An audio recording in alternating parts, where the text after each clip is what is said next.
Hello and welcome to Number 5 Chambers' inaugural podcast to our conferences and seminars on all matters planning and environment. I'm Hashi Mohammed, a barrister at Number 5 and your host for this hopefully informative podcast. Now to a topic that even I don't know anything about, nitrates, phosphorus and the impact of development. And we do, luckily for you listeners, have somebody who can enlighten you all on that. And that is Christian Hawley. Good afternoon, Christian.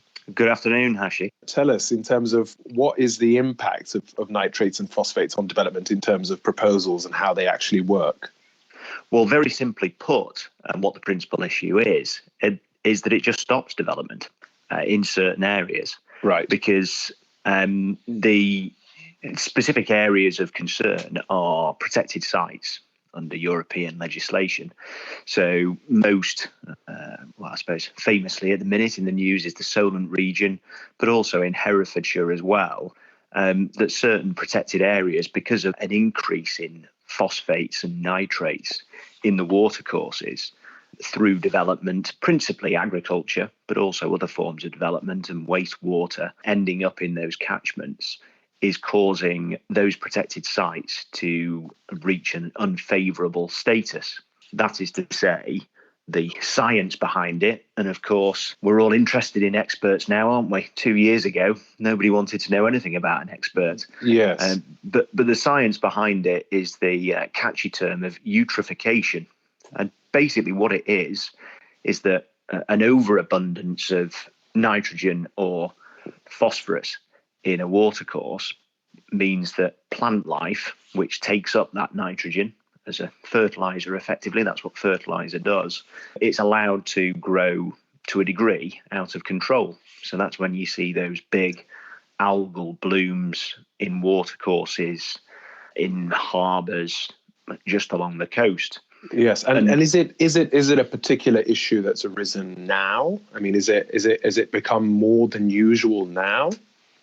It's not so much that the issue has arisen now. I mean, to put it in a timeline, this is an issue that started effectively with the increased use of agricultural fertilizers and modern wastewater treatment. So from the 1960s onwards, there's been a marked increase in the levels of nitrogen and phosphates in watercourses.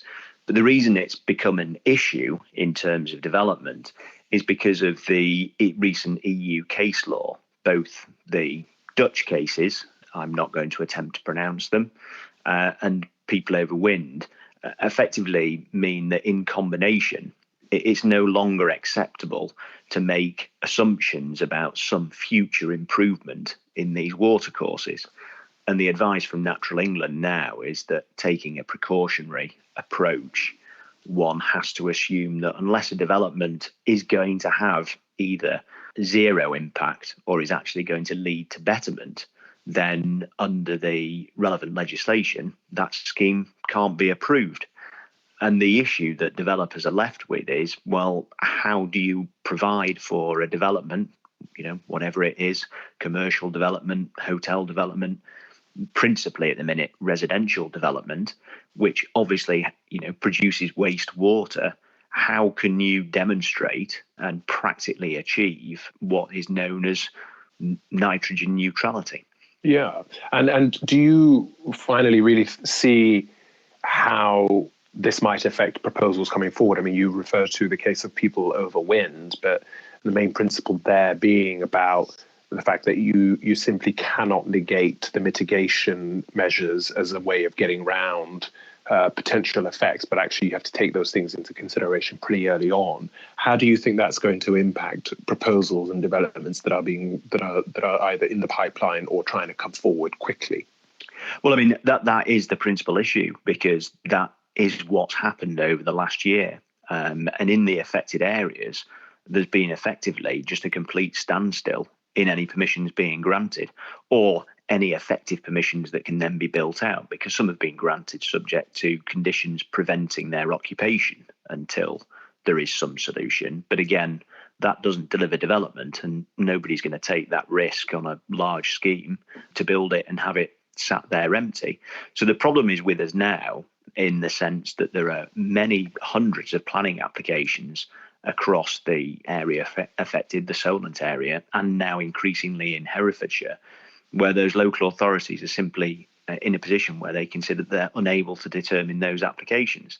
And the only way to unblock that system in the context of the treatment of wastewater is effectively to ensure that there is either some form of mitigation that's either area specific, so all the applications would benefit from that, or if an individual site can provide some form of mitigation in order to demonstrate that it would be a neutral scheme, that it would have no harmful impact upon the watercourses.